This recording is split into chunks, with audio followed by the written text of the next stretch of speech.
In this video, we're going to look at replacing and bleeding brake fluid. This is one of these topics which, if you search online, you will be inundated with all sorts of complexity and chaos. It doesn't need to be as complicated as some people make it out to be. So in this guide, we're going to try to keep things simple, but nonetheless comprehensive and do the job properly. First things first, if you're planning on bleeding the brakes, which you probably should, then you are going to need access to all 4 brake calipers. Now, usually you'll need to take the wheels off in order to get access to the calipers. On some large cars, especially trucks, you may not need to. There may be sufficient room to do it without taking the wheel off. But in this case, I do need to take the wheels off. And what we're looking for is this nipple here, which is the brake bleeder nipple. We're going to use that on each caliper to bleed out the existing fluid. Now, on some cars, you may be able to get away with not taking off the front wheels because you can turn the wheel that you're working on toward you in order to give yourself more space. However, on other cars, that still won't be sufficient. For example, this is a Ford Mondeo. It is sufficient, but on my girlfriend's Ford Focus, it was not sufficient, and I had to take off all 4 wheels. And once you've verified you have access to each of the bleeder nipples, we can talk about the brake fluid itself. Now, the brake fluid is found above the brake master cylinder, which in most vehicles is in a rear location in the engine bay, somewhere like this. It will be labeled the specification of the fluid, something like .3, .4, or Super .4. And you can see I have 2 half-liter bottles of Super .4 in this case. And we'll have a look at the existing fluid just now, but before we go unscrewing the cap, I'm just going to clean the tank here. I'm just using brake clean to do this, by the way. When you open the tank, you want to make sure that there's no chance of getting any dirt or debris down in the system as you do so. So you want everything in the surrounding area to be pretty nice and clean. And here's the old fluid. You can see it looks kind of dark, almost black. That's a sign that it wants changing. The usual manufacturer recommended interval for changing brake fluid is 2 years, regardless of mileage. Brake fluid absorbs moisture over time, which means that it has a shelf life that is a function of time, not just miles. So you should be doing this job every few years. Now, one thing to pay attention to when you're working with brake fluid is that the stuff is really bad for paint work. It's practically like paint stripper. Nasty stuff. You don't want to spill it, and if you do spill it, you need to clean it up with water really quickly, rinse it away. And in the interest of mitigating any spills, I'm setting up a rag here, which is hopefully going to absorb any spillage. Okay, now here is my little homemade bleeding kit, which consists of a simple sort of 1/4 liter container, plastic container, which is transparent so that we can see the level of fluid inside it, and some PVC flexible hose, which is also transparent. This hose is sized to suit the bleeder nipples. It's just going to be such that we can push it directly onto the nipple and get a seal around it. In my case on this car, this is 6.5 millimeter diameter tubing. Now it does vary, so you need to check that. For example, on the Ford Focus I mentioned earlier, when I went to do that, it had, not only was it different to this car, but it had different size nipples from front to rear. Basically, they were smaller.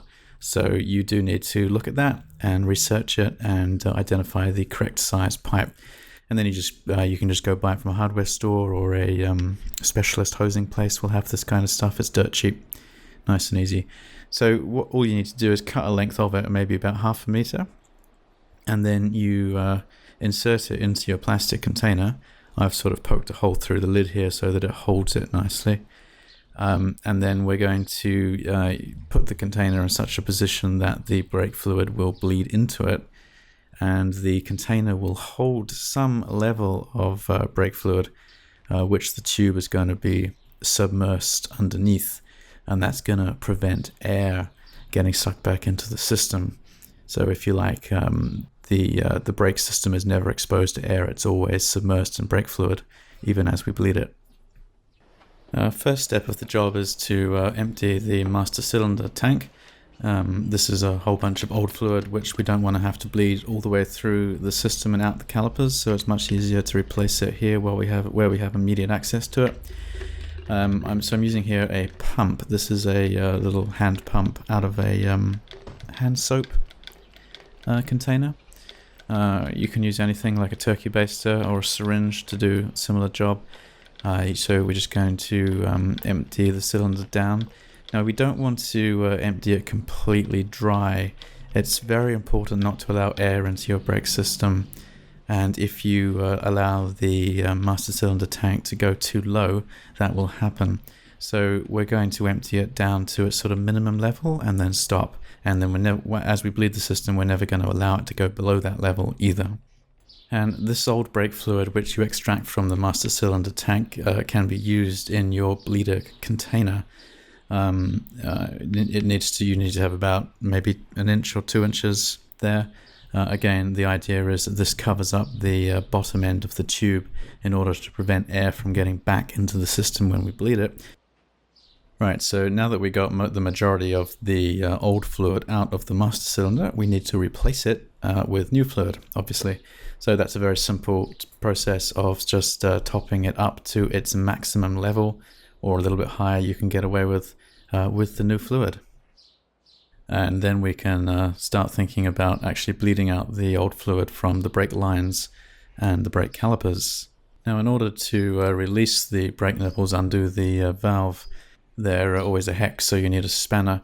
Annoyingly, the nuts on these ones of mine were 11 millimeters, and the common sort of household spanner set tends to go from 10 to 12 millimeters. I actually didn't have a spanner which fit, which was super irritating, but a adjustable spanner did the job for me.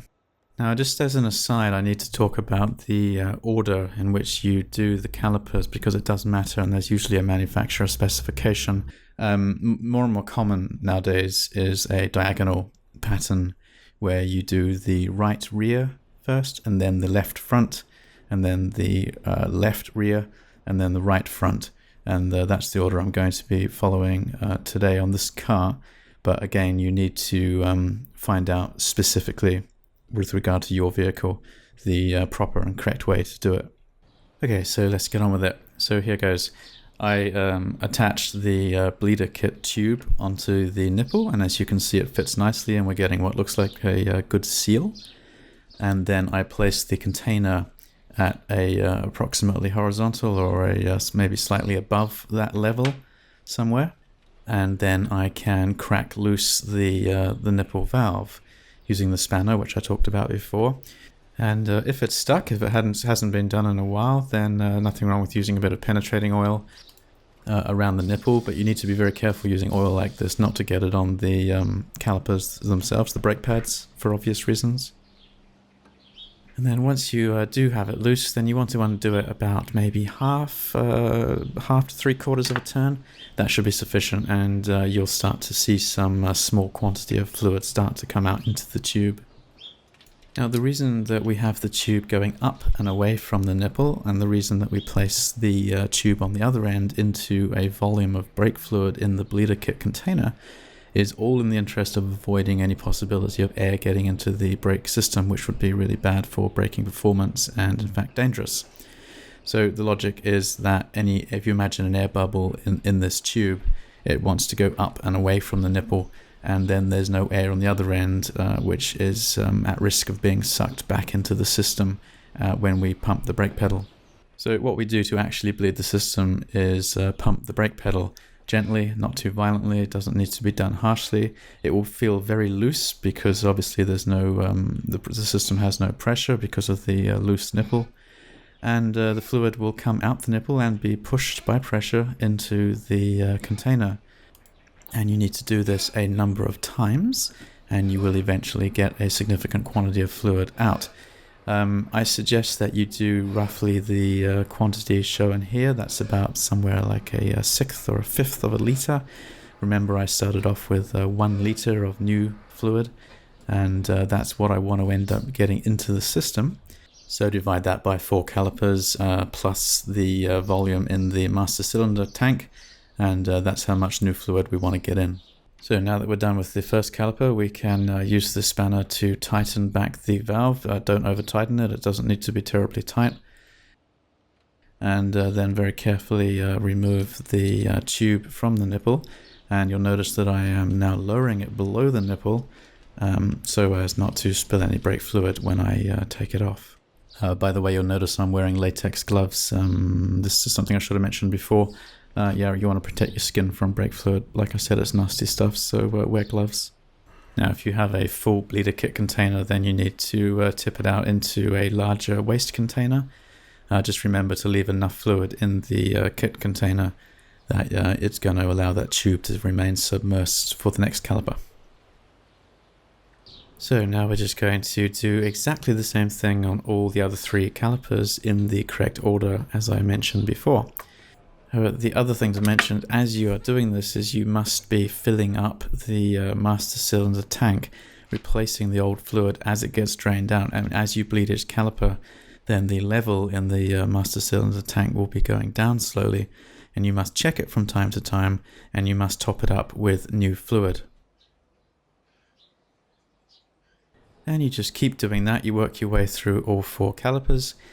Here for the final caliper on this car, I'm needing to turn the front wheels again so I can access the front right hand one. And this is the last one for me. So once this one's finished, this is going to be the final top up of the tank. This is where we fill it up to the actual maximum level and then seal the cap, and it's going to be done. So with the fluid topped up and the cap back on and all 4 valves tightened correctly, then it's time to take the car for a brief test drive and just test those brakes out. I suggest that you take it easy when you do this, just in case there's a problem with any of the valves. Just drive along the road and do a few sort of test stops just to make sure that everything is okay. And what you're going to want to do is keep an eye just for a day or so on the level of the brake fluid. If there are any leaks, then of course you'll see them manifest in the form of a decreasing brake fluid level. Otherwise, job done. So good. I hope this was helpful for somebody out there.